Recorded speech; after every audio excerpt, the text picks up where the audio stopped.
So earlier I showed some search results on Amazon for romance novels, and typing in romance novels, these are the terms that show up, as well as these genres up here. You can see in the mobile view it's pretty similar for the terms that show up, and you may be thinking, well, all right, what's the big deal about showing off these particular terms? And the reason why publishers should care about it is because it gives insights into the Amazon customer zeitgeist, like what people are thinking about, what sorts of books that they want.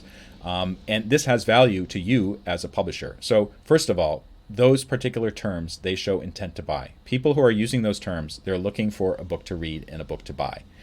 It's a great way for you as a publisher to test new keywords and to build out your metadata. And the metadata that you use on Amazon, whether you're using KDP or Amazon Advantage or some other program, you can take that metadata, if it's effective, and then plug it right into another book platform you're using, whether it's Ingram or Apple or whatever.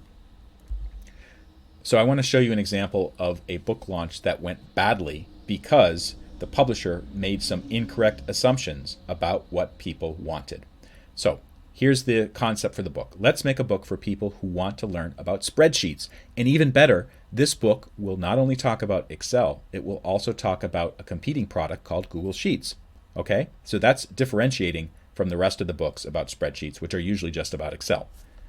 That person who made this mistake was me. When I first got started in publishing on Amazon, I released a book called Spreadsheets in 30 Minutes.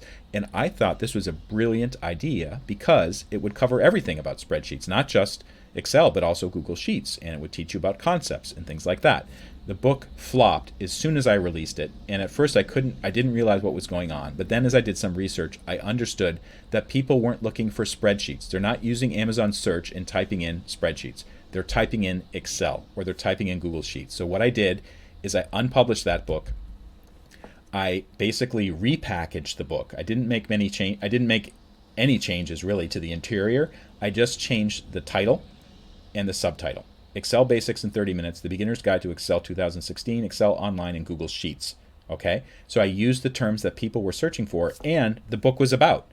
And this book started taking off. It's now one of the top 3 books of all time for my company. It's really something that's in the kind of like the backlist for my book, and people really like it because people are just looking for a book that talks about Excel or talks about Google Sheets. And when they search for those terms, book about Excel, book about Google Sheets, this title shows up. That wasn't so hard, was it?